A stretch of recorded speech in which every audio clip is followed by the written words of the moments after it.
Welcome back to Jayam journey. Rishabha, നമുക്ക് trailer ഒന്ന് കണ്ടു നോക്കാം. റെഡി? Quite interesting.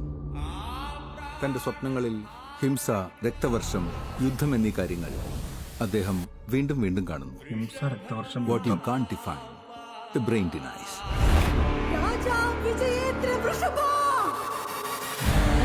ബാഹുബലി എന്ന് പറയുന്നത് Target is approaching. Alert. എന്റെ അപ്പയെ ഇല്ലാതാക്കാൻ ആളുകളെ ഏർപ്പാടാക്കുന്നതിന് മുമ്പ് നീ എന്നെ കൊല്ലണ്ടല്ല.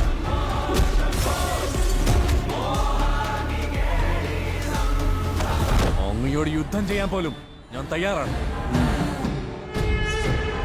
എന്റെ വംശത്തിനെ വെല്ലുവിളിച്ച ഈ കുമാരനുള്ള ഉത്തരം പോരാട്ട വേദിയിൽ വെച്ചാണ്.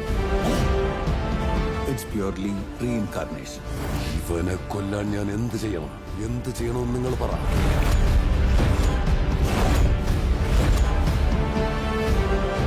ആന, കുതിര, തേര്, രാജ്യം, രക്തം, അസമാധാനത്തിന്റെ ദുസ്വപ്നങ്ങളല്ലേ നിന്നെ അലട്ടുന്നത്. നിന്റെ ചോദ്യങ്ങൾക്കുള്ള ഉത്തരം അടിപൊളിയായിട്ടോ. കാണാൻ ആഗ്രഹിക്കുന്നവരാണ് മുണ്ട് മടക്കി കുത്തിയവരാണ്.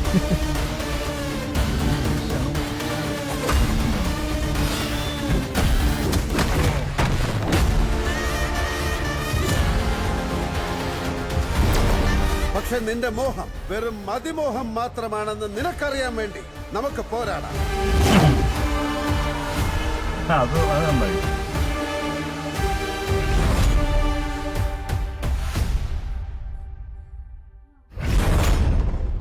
ഡിസംബർ 25 കറക്റ്റ് മറ്റേ ക്രിസ്മസിന്റെ അന്ന്. പക്ഷെ നിന്റെ മോഹം വെറും അതിമോഹമാണെന്ന് നിനക്കറിയാൻ വേണ്ടി നമുക്ക് പോരാടാം എന്നാണ് പറഞ്ഞിട്ടുള്ളത്.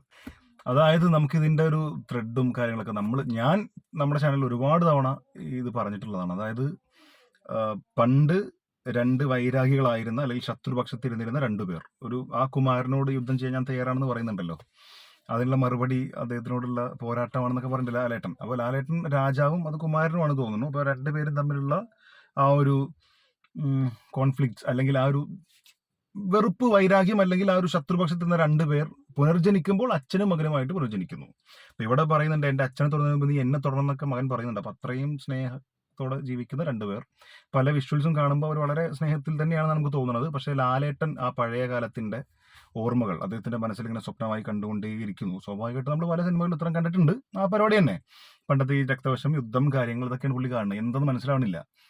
അത് അദ്ദേഹം തിരിച്ചറിയുന്നു, മകനും തിരിച്ചറിയുന്നു. രണ്ടുപേരും തിരിച്ചറിയുമ്പോൾ രണ്ടുപേർക്കും അറിയാം പണ്ട് പഴയ ജന്മത്തിൽ, മുൻ ജന്മത്തിൽ ഞങ്ങൾ ശത്രുക്കളായിരുന്നു, ബന്ധവൈരികളായിരുന്നു. ഇപ്പൊ അച്ഛനും മകനുമാണ്. തിരിച്ചറിയുമ്പോൾ അവരെങ്ങനെ അതിനെ നേരിടും? സ്വാഭാവികമായിട്ടും ഇവർ പുനർജനിക്കുമ്പോൾ അന്നത്തെ കാലത്തെ സാഹചര്യങ്ങളും പിന്നെ അതുപോലെ അന്നത്തെ വില്ലന്മാരും കാര്യങ്ങളൊക്കെ പുനർജനിക്കാനുള്ള സാധ്യതകളുണ്ട്. എങ്ങനെ ഇവർ പ്ലാൻ ചെയ്തെന്ന് നമുക്കറിയില്ല.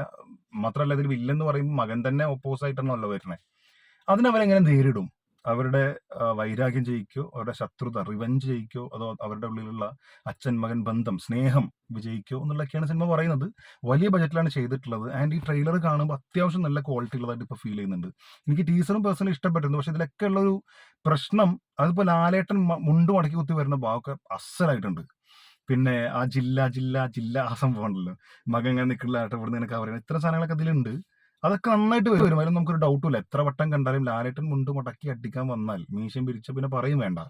അത് മലയാളിയുടെ ഒരു വികാരമാണ്. നമുക്കത് ഭയങ്കരമായിരിക്കും, ഉറപ്പാണ്, ഒരു ഡൗട്ടും അതിലില്ല. പക്ഷേ ലാലേട്ടന്റെ ഈ ഒരു പഴയ കണ്ടല്ല മുടി വളർത്തി അത് കാണാൻ വലിയ പ്രശ്നം തോന്നുന്നില്ല. ബട്ട് അദ്ദേഹം ആ വേഷമൊക്കെ ഇട്ടിട്ടുള്ള ഒരു പരിപാടികൾ വരുമ്പോൾ പൊതുവേ അത് കണ്ടിട്ട് ആ ഡയലോഗ് ഡെലിവറി ആണെങ്കിലും അത്തരം ഡയലോഗ്സ് ഒക്കെ പറയുമ്പോൾ നമുക്ക് പ്രശ്നങ്ങൾ വരാറുള്ളത് അവിടെയാണ്. അത് മറികടന്നാൽ ഉറപ്പായിട്ടും അത്യാവശ്യം കുഴപ്പമില്ലാത്തൊരു സ്റ്റോറിയും കൂടി ആണെങ്കിൽ ഈ സിനിമ കയറി കൊളുത്തുന്നതിൽ യാതൊരു ഡൗട്ടും ഇല്ല. കാരണം ഈ പറഞ്ഞ പോലെ ബിഗ് ബഡ്ജറ്റിൽ വലിയ ക്യാൻവാസിൽ വലിയ വലിയ ആളുകളെ പിടിച്ചുകൊണ്ട് തന്നെയാണ് ഈ സിനിമ മുന്നോട്ട് വരുന്നത്. 4-5 ലാംഗ്വേജിലൊക്കെ വരുന്നുണ്ട്. തെലുങ്ക്, കന്നഡ, മലയാളം, പിന്നെ തമിഴ് ഒക്കെ വരുന്നുണ്ടെന്നാണ് എൻ്റെ വിശ്വാസം. എനിക്ക് കറക്റ്റായിട്ട് ഏതൊക്കെ ലാംഗ്വേജ് എന്നുള്ളത് ഉറപ്പില്ല. ബട്ട് 4-5 ലാംഗ്വേജിൽ എന്തായാലും ഉണ്ട്, അത് ഉറപ്പാണ്. അപ്പൊ അങ്ങനെ വരുന്ന സിനിമയാണ്. അപ്പോൾ വലിയ കളക്ഷൻ വരാനും വലിയ ഹിറ്റ് ആവാനൊക്കെ സാധ്യതകളുണ്ട്. ഈ പറഞ്ഞ പോലെ ആകെയുള്ളൊരു പ്രശ്നം, അല്ലെങ്കിൽ എനിക്ക് വേണ്ട പ്രശ്നമല്ല പറഞ്ഞു, പൊതുവെ പറഞ്ഞു കേൾക്കുന്നത് ആ ഒരു ഏരിയ, ആ ഒരു പഴയ കാലം പറയുമ്പോൾ രാജാവിന്റെ വേഷവും കാര്യങ്ങളും ഒരു കുറച്ച് നാടകീയമായിട്ടുള്ള സംഭവങ്ങളിലേക്ക് മാറുമോ എന്നുള്ളതാണ്. ലാലേട്ടൻ വരുമ്പോൾ അത്തരം വേഷങ്ങൾ വരുമ്പോൾ നമുക്ക് നാടകീയത ഫീൽ ചെയ്യാറുണ്ട് എന്നുള്ളതാണ് സത്യം. അതിനെ മറികടന്നാൽ സ്വാഭാവികമായിട്ടും ബാക്കി ലാലേട്ടൻ്റെ കയ്യിൽ ഭദ്രമാണ്, നോ ഡൗട്ട്. അപ്പോൾ ഇത് വലിയ വിജയമാകട്ടെ എന്ന് ആഗ്രഹിക്കുന്നു. നിങ്ങളുടെ അഭിപ്രായം എന്താണെന്ന് മറക്കാതെ കമൻറ്റ് രേഖപ്പെടുത്തുക. അതിൻ്റെ കമൻറ്റൊക്കെ നോക്കിക്കഴിഞ്ഞാൽ കാണാം കുറേ ആളുകൾ ഒട്ടും പ്രതീക്ഷയില്ലാതെ കണ്ടതാണ്, പക്ഷേ ഇത് കണ്ടപ്പോൾ ഒരു പ്രതീക്ഷ തോന്നുന്നുണ്ട്, വിശ്വാസം തോന്നുന്നുണ്ട്, അത്യാവശ്യം നല്ലതാണെന്നൊക്കെ പറഞ്ഞിട്ട് ഒരുപാട് ആളുകൾ കമൻറ്റ് ഇട്ടിട്ടുണ്ട്.